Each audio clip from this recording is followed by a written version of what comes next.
On 15th of August 2021, Kabul fell again to the Taliban. This time, even more shockingly and suddenly, as the Taliban returned to power in Afghanistan 2 decades after their ouster by US troops. And with just a fortnight to go before the final withdrawal of the US led international forces that year, announced earlier by then President Donald Trump. Now, according to World Bank estimates in 2022, almost 49.5% of the population in Afghanistan are women. But that significant half of the population is living through daily pain, trauma, and horrors under the Taliban regime since that ill fated day in 2021. Hi, everyone. I'm Smita Sharma, an independent journalist and host of the foreign policy podcast Beyond Nation and State on Suno India. All episodes are also available on Apple and Spotify podcasts. 657 days and counting since the Taliban banned teenage girls from school. As the BBC's prominent journalist Yalda Hakim keeps reminding in her daily tweets, and I quote, Afghanistan is the only country in the world preventing women and girls from getting an education as a matter of state policy, with the hashtag Let Afghan Girls Learn. Entire generation of young girls are getting scarred for life as they struggle for the most basic freedoms today. The hardline Islamist group Taliban that wants an extremely rigorous Sharia law had controlled all of Afghanistan in their first stint in power between 1996 and 2001. This time, initially, there was talk of Taliban 2.0 being different in their approach, but all that has proven to be a clear sham.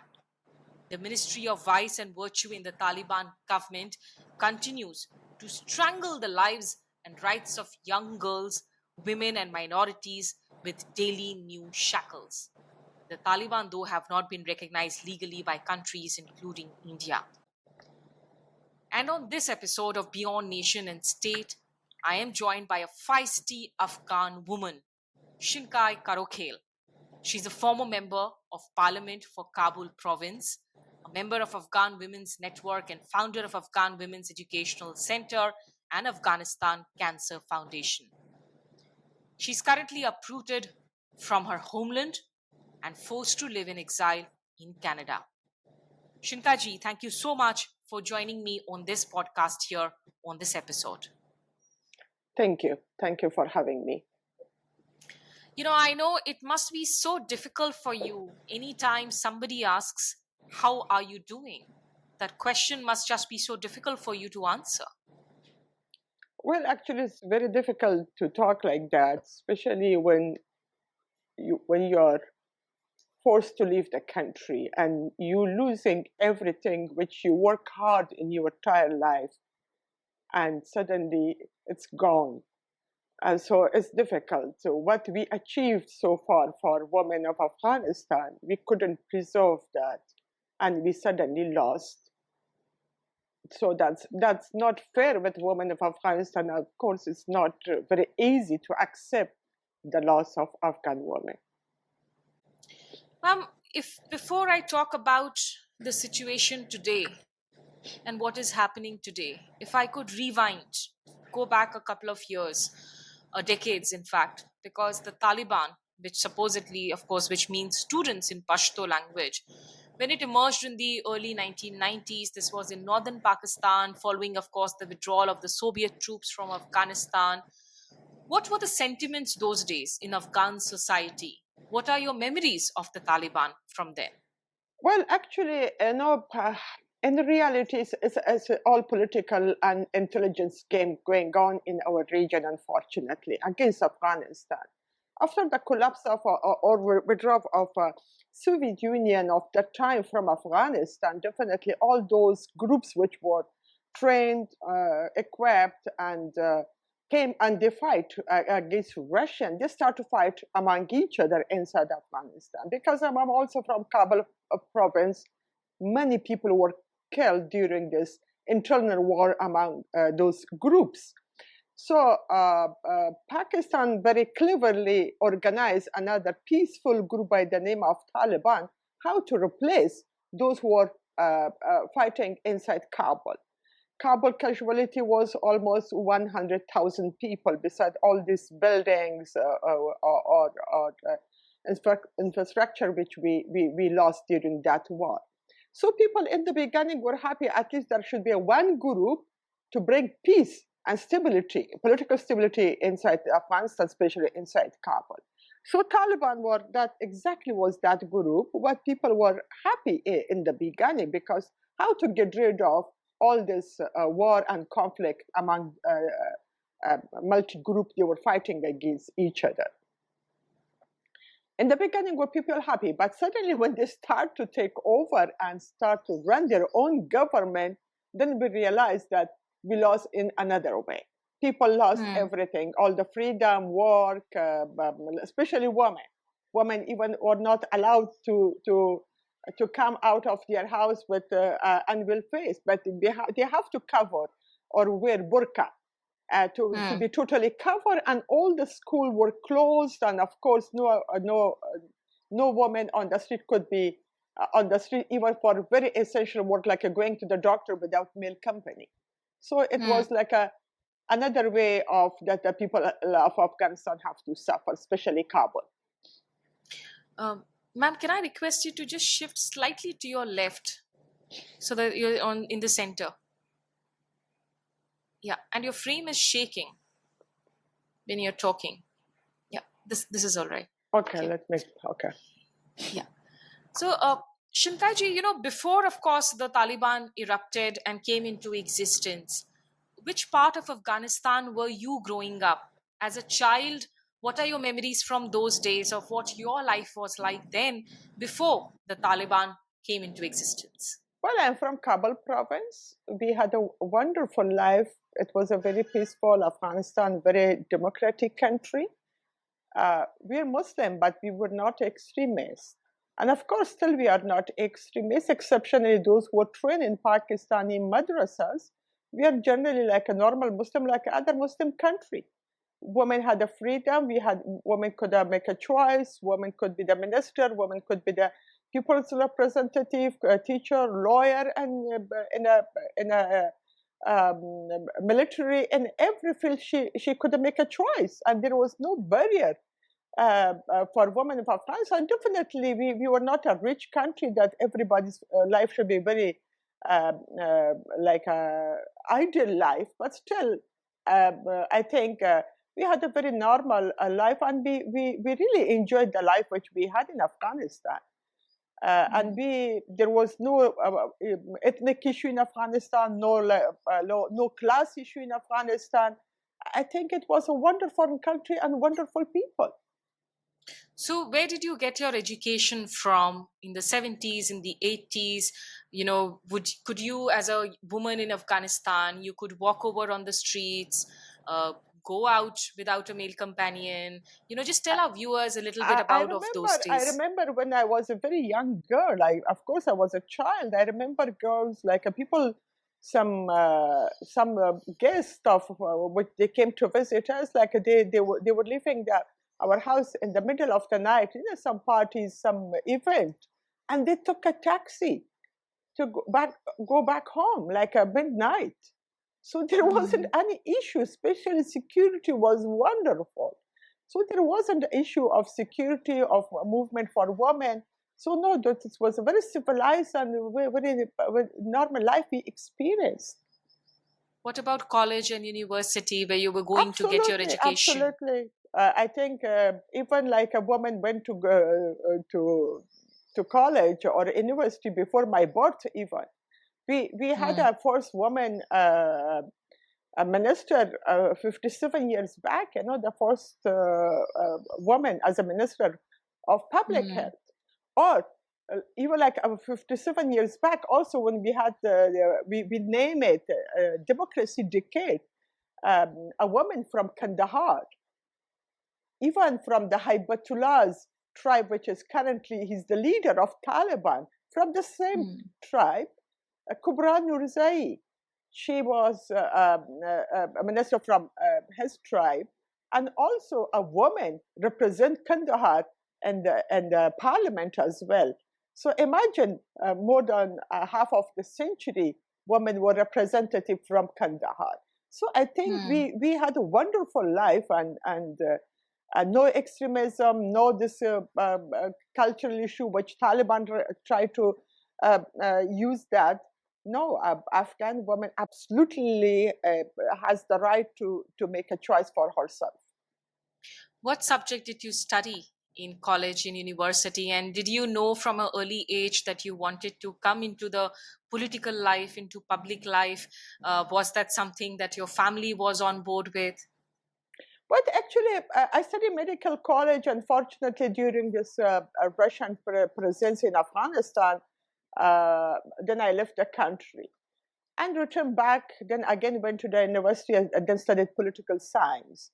So, and of course, all those Russian invasion and many conflict in Afghanistan, we people really suffered since 43 years. Life will not become a very normal for us.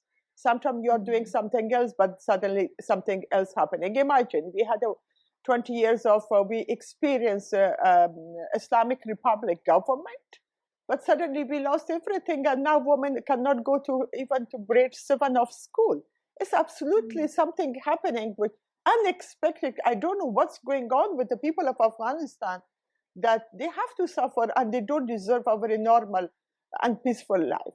So it's absolutely, it was a different, like during the university, as I said, we were very, very, very civilized and people and women, especially publicly, women were very much respected. And you And could enjoy your music, you had a of cultural course, life. of course, of course. And when I said like a woman could leave the house in middle of the night by taxi in the city, imagine how the country was like a very peaceful, and people could listen to the music. They can walk around alone. They were protected. And as I said before this war and conflict, women publicly were very much respected. There were so Hmm. many conflicts that by the request of presence of women, and they were solved by two parties or two groups. So it is absolutely, this is what we lost during this more than 4 decades of war and conflict and instability, and we lost our positive culture as well. Now imagine And Taliban publicly beating women without hmm, proper formal judiciary system. They it punish is women. heartbreaking. It is heartbreaking. It is Of course, cruel. it's very It is heartbreaking. shocking. I don't know in any disability why we women are the loser. We are not a part Hmm. of the conflict, but why we, when there is a government, even it's legitimate or not legitimate, but still we have to suffer. Even Suman, that then this peace process which America imposed on us, actually it wasn't a peace process. There was their exit from Afghanistan. Still, in this peace agreement, women become the loser. absolutely, absolutely.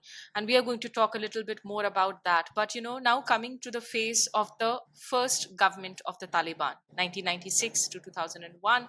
And you said that one of the first changes that came by was suddenly women were asked to go out of their homes only if they were accompanied by by men, by male guardians. What are your memories from those days of how things started to change? The horrors when they started to come home, that things had changed in Afghanistan.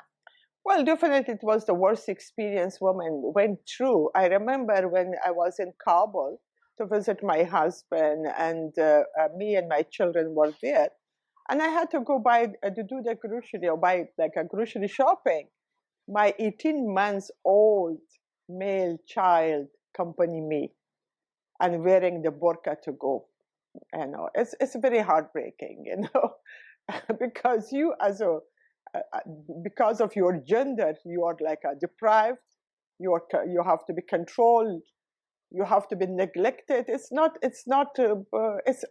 easy. It's absolutely insulting. Hmm.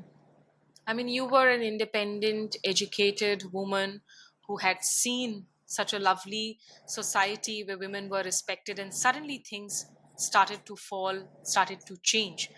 uh, was it making you angry every day? Was it Of making you course, heartbroken every day? How of were you course. processing your grief at that point in time? How were you, trying to stay in control? Well, I think women really, as I said, not only because of Taliban, because of this internal fight and conflict, the way women were raped, the women were tortured. Unfortunately, all those groups like take a revenge from each other. They targeted each other women. They kidnapped women, even they sold in some other part of Afghanistan because uneducated woman, how she could find her way back to go home, or like so many women, even they commit suicide when the other group want to rape them. I think women of Afghanistan really suffered during this 4 decade, but the way, because of their gender, the way Taliban apartheid them is not acceptable either, you know. Hmm. So, just for the listeners, let me also very quickly tell you a little chronology of what has happened this time around when the Taliban came back in August of 2021. The first restrictions within months was imposed in December that year when the Taliban said that women will have to be accompanied by a male relative if they were traveling up to a certain kilometers of distance. In another few months, next few years in 2022 March, the Taliban government said that secondary schools would reopen for girls, but that was a very momentary, in fact, positive window because they just shut it down within hours. That order was changed. And then again, less than 2 years, 2 months, in fact, later in 2022, a decree was passed that women would have to cover themselves from head to toe, including a face veil. So the hijab, the burqa, all of it was imposed back. And now Taliban in their latest order have said that all salons for women need to be shut down. Shinkaiji, when you look back at 1996 and what is happening today, do you think this is a repeat of 1996 or is it even worse? I think it is even worse because, you know, that time life was a little bit more simple because we experienced very bad days of civil war inside the country, lots of casualty, lots of distraction, and people were really were suffering a lot. Every day there was a rocket fire inside the city, fighting, raping. And in a critical situation, when there was little bit peace came by Taliban because they were one group. Maybe that time was not that much difficult because we went through another trauma and try to recover from that situation. But you know, after experiencing 20 years of democratic system in Afghanistan, Islamic Republic of Afghanistan, women has the right to make a choice. Women were in a decision-making level. Women become in a what can I say, in a private sector, in a media, in a different aspect of life. She was busy, and there was some opportunity.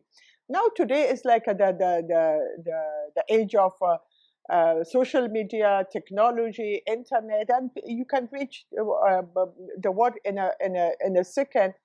So, and in this age of our life or time, suddenly you're disconnected with the entire world and all the contacts and all the opportunity and everything is a very shocking for every woman.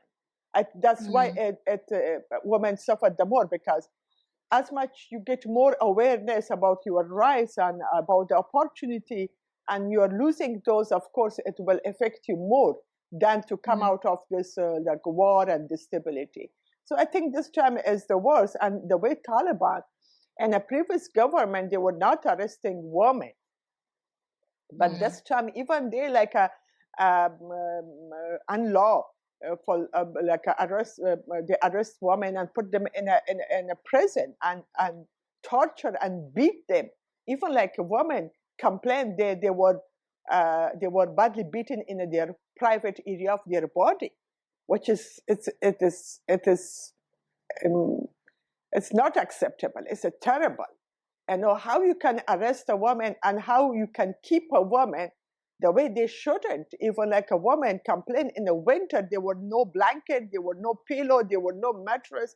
just in a cold room. And women also, they need special things in their daily life, especially during their period or anything.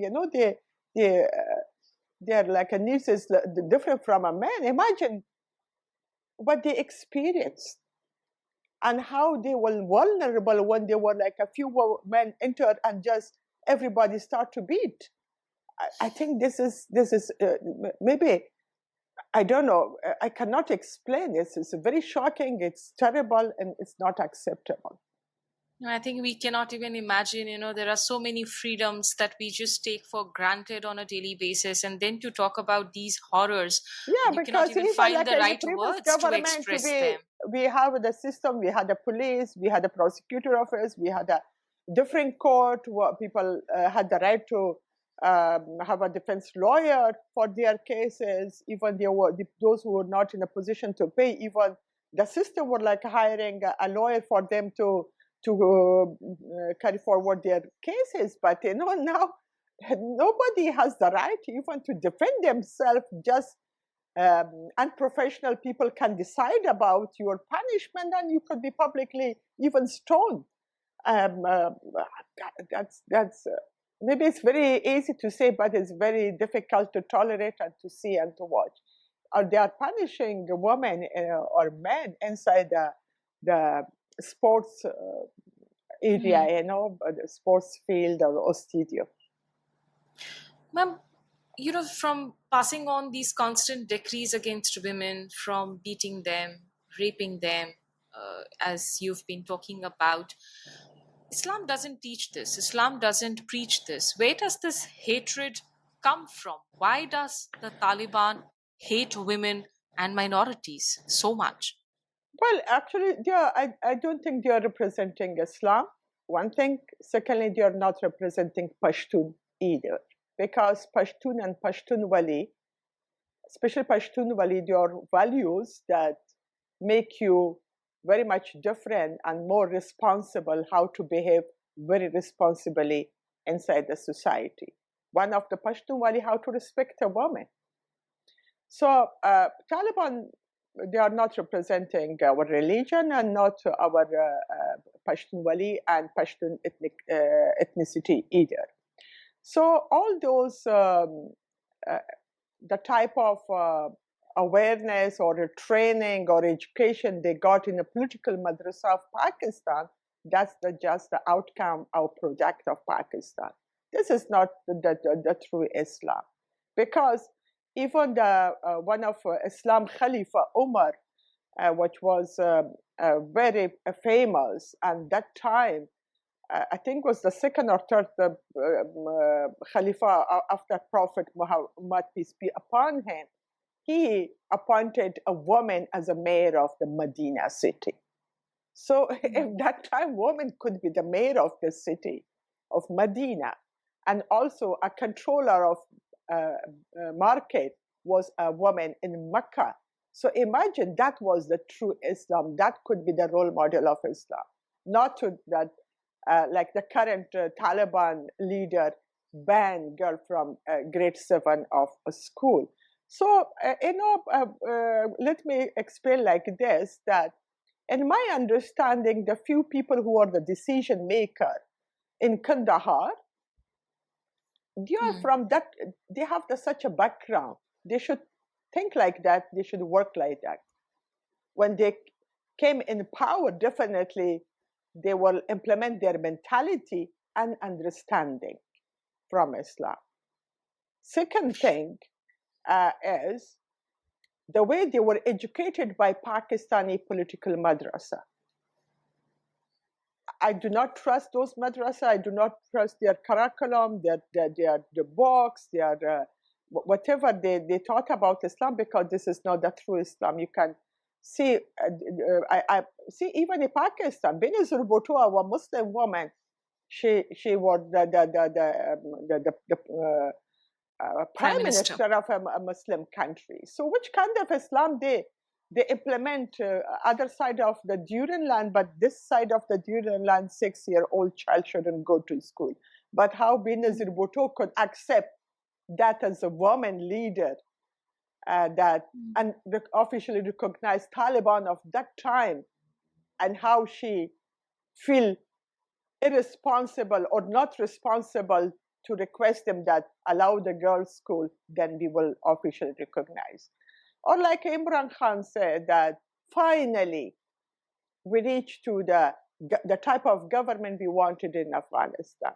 So definitely, if they reached their wish list, and if they reached the type of government they wanted in Afghanistan, definitely the way they educated them. So finally, this is the outcome of that kind of education and interpretation of Islam from Pakistan intelligence, not the true Islam. It's definitely not through what the religious scriptures, of course, teach. But, so you have 6-year-old girls who are unable to go to school. You have young girls, teenagers, young adults, women. They've been barred from classrooms, from gyms, from No, but parks. let me tell you that because the message of Islam starts by Iqra. Iqra means read. When Islam first message is read for the Prophet, so how this read could be only for male, not for female? So this is what Taliban are absolutely going against Islam's. So women have also now been banned from working in the United Nations. What is your hope moving forward? How will things change? Well, because I'm always saying like this, that Taliban really, they didn't live in Afghanistan. They don't know the Afghan society. They are not familiar what went with a woman, or what happened in this country, and how many people we lost during this 4 decades of war. Unfortunately, most of them were men, and those men who killed or who left us, they left behind their widows and their orphans. We have many women that they don't have a male companion or the other breadwinner. They have to work. Imagine if the breadwinner stopped not to make the legal way the income to survive, what will happen to them? I think the situation in Afghanistan for those families are worse than our imagination.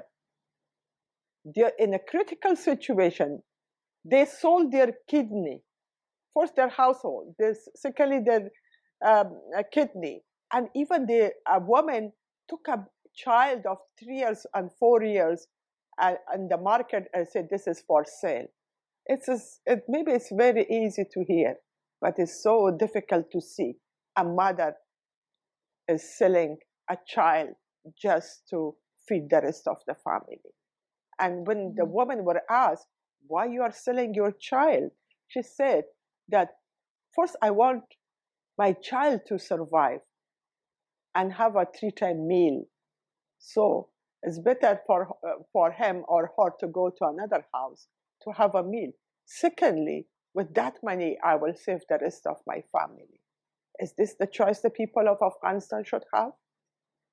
So banning women, they don't know what's going on with this woman. They didn't work because they wanted, because the situation is not ideal. They need it. Doesn't mean they want it. They need it to work. So, you still have a lot of international conferences that are organized to talk about Afghanistan, the instability. But in most rooms, you see when the Taliban representatives are there, what is missing is the woman, the Afghan woman. Even when they are talking with international organizations, other foreign countries, do you feel let down by the global community? Do you feel like the Afghan voice itself is missing from the room? And that is something that the international community needs to make sure that it does not go missing from the site. I think this international community supported, facilitated, and bring Taliban back to Afghanistan. Who did it? Who eliminated women from Doha, apparently peace talk? Who eliminated the government of Afghanistan? If Taliban had a problem with the government, the other side of the table should be the government of Afghanistan, the Islamic Republic.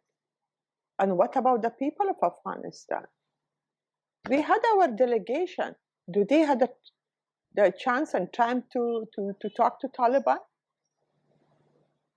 America just withdraw. They just like fix their exit from Afghanistan withdrawal program with the Taliban. So what they sign on those annex, which is still, we don't know about the detail of those annex. What's written, what Taliban promised them, what they promised to Taliban. So these are the stuff, of course, international help them, but later on they realize, or maybe those international also came under the pressure of their own people also came under pressure of human rights organization, network, individual parliaments or different stakeholders. So now they try to, I think, somehow they are not very serious about what's going on in Afghanistan situation, especially women of Afghanistan. We know there is lots of other things going on globally, especially the war in Ukraine, or maybe there are different political coalitions going to be built, East and West. One side is China or Russia or Iran or maybe other player, or the other side is just Western countries, especially America. So I think they have their own obligation. They just want to pass the time, just to want to keep us silent and making some statement and some restriction, not a very serious. But I think this game they will continue until they realize Taliban's presence will not help them anymore. They will keep the same situation, and also maybe they want to wait for the result of war in Ukraine as well. So unfortunately, Afghanistan is always, because of other conflict in another part of the world, made us suffer.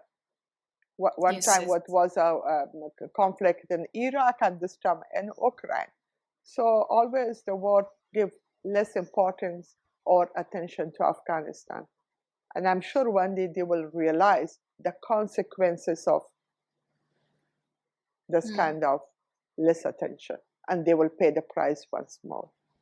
Well, by that time, of course, there will be generations of young Afghan girls who would have just we are lost the victim. their We are the ambition, their victim. dreams. We are the victim. We will suffer, and Afghanistan is the loser. But think, of course, one day will change. We will. People of Afghanistan will rebuild Afghanistan. We will save the country, but of course with lots of losses and damages. Inshallah, and I have no doubt that the Afghan men and women continue to be so brave. We have seen images of protests, people coming to the streets, taking on the Taliban through their protests, knowing very well that they will be rounded up, tortured, they will be traumatized, many could lose their lives as well. What do you see the role of countries like India here, Shinkaiji? I mean, we have been asking the Indian government as to why have a few hundred Afghan students also not been allowed their scholarship visas. But from where you are, what do you think countries like India should do and could do, but it is not doing? Well, we women were always expecting from South Asian countries activists. I know India, even Pakistan or Bangladesh or other countries, they have a very strong activist. We always waiting for the country, for the women of our region to raise our voice, to speak on behalf and to peacefully protest and demand and pressurize their own government. Why they're silent? Why they're doing their own political deal? And of course, for every country, their own interest is the priority. But I think they also have an international or regional responsibility as well. So, and of course, for a woman of India, they have to talk, or they all should all the time raise the rights of Afghan women, and in international platform and even in their regional platform and their country. Secondly, of course, India should provide the learning opportunity for Afghan people, male and women, and they try to even give a scholarship for those who have maybe a brother as well, for a sister and brother, so they could come and study there. This is the way that India all the time they try to contribute, especially through scholarship. I think they have to maintain that, but not issuing the visa. People has a problem to reach India, maybe even for the treatment, for the business, and for education.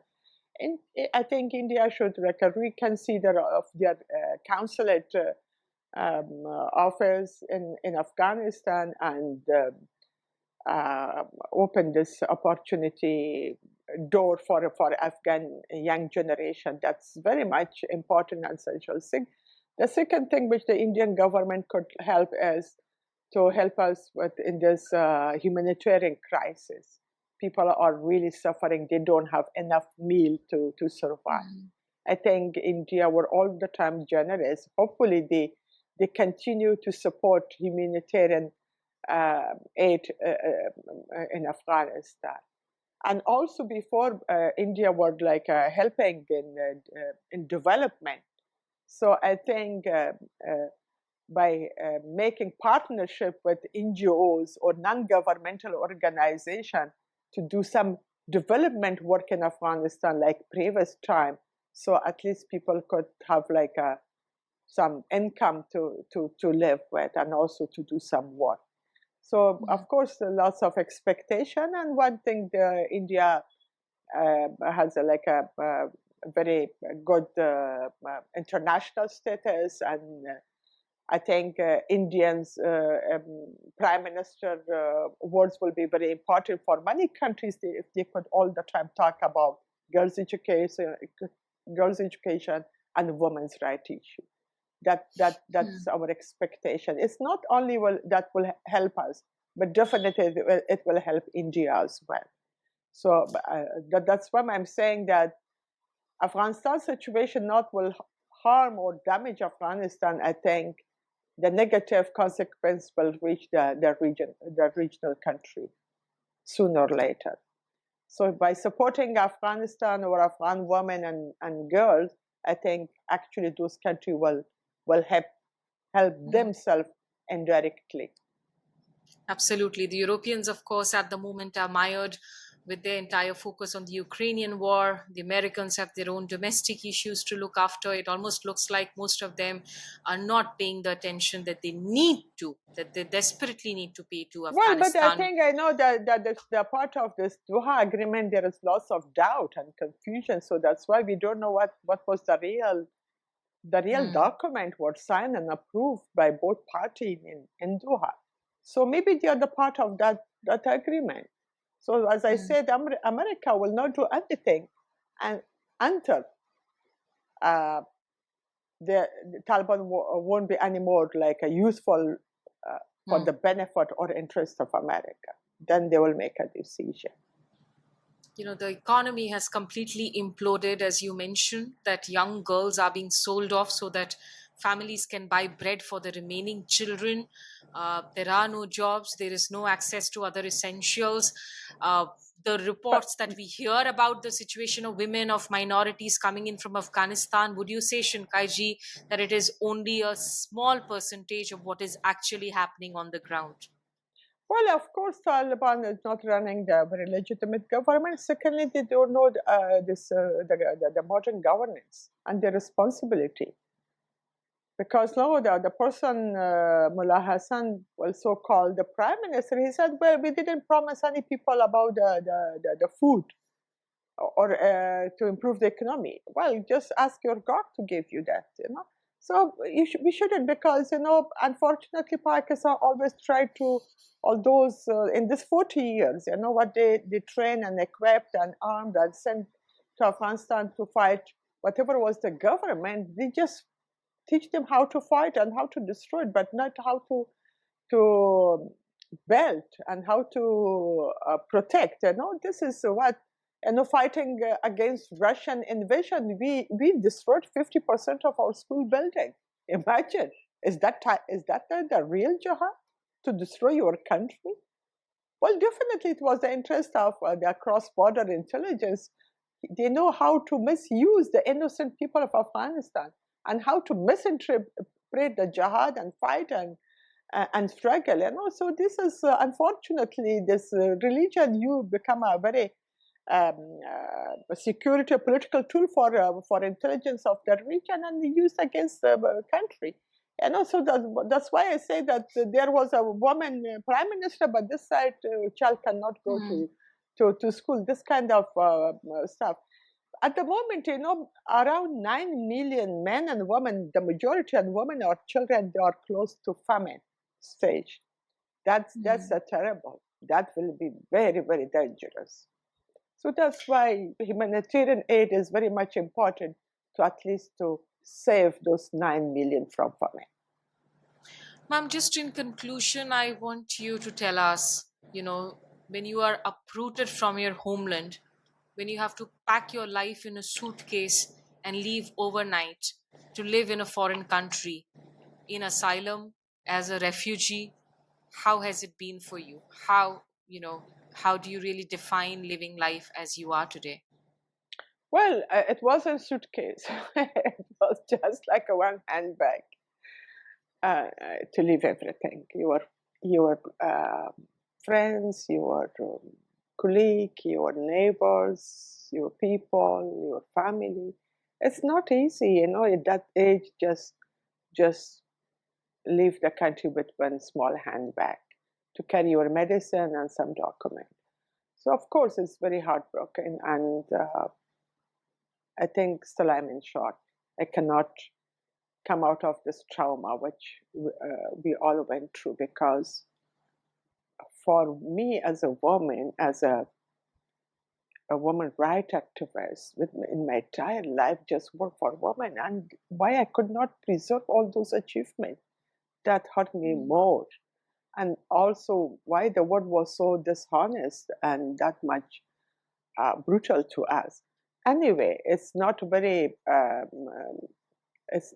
pleasant to leave or forced to leave the country, and of course those countries which provide asylum for people of Afghanistan, I must thank them, but at least they are safe there. But maybe physically they are, but still mentally they are not. Mm. Still they are disturbed, still they are thinking, because back home, the situation in Afghanistan not good. If they were in a better situation and girls could go to school, women could work, women have had the equal rights, we might not suffer that much even outside. But Mm. we are why we are suffering, because the other are suffering inside Afghanistan, that could not let us to breathe and to breathe peacefully and to at least to relax here. I couldn't enjoy, but at least could relax here. No. So Mm. that's why we are suffering equally, because why we couldn't do anything to change their life. Because the mental, the emotional health cannot be quantified, it cannot be defined in words. Do you hope? Exactly. Are you Exactly. hopeful That's you can return anytime soon in future to your homeland? well, of course, one of my wish that uh, I wish first my country become peaceful and stable, and where women could equally enjoy their fundamental rights and join them and to live with them the rest of my life. And I salute each and every one of you for your courage, for your resilience, for your levels of tolerance, whether you are inside Afghanistan today or living in exile, that you continue to raise your voice, stand up to injustice. If you were in front of me, I would have given you a big hug, Shinkaiji. I'm sending you a warm Thank hug you. online at the moment. And Thank you. my thoughts, prayers for every single Afghan girl today, standing in solidarity with the brutally repressed Afghan women and minorities under the Taliban regime. And as we wrap up this conversation with Shinkai Karokhail, the former member of the parliament for Kabul Province, what comes to my mind are the immortal words of the legendary poet author, thinker, writer Dr. Maya Angelou, you may shoot me with your words, you may cut me with your eyes, you may kill me with your hatefulness, but still, like air, I'll rise. Let Afghan girls learn. That's all that we have time for. Do listen into all episodes of Beyond Nation and State on the Sunu India app, Apple, and Spotify. And leave your comments and feedback if you do tune in to the conversation. I am on Twitter as Smita_Sharma and on Threads as Smita Sharma Journalist. Goodbye and take care.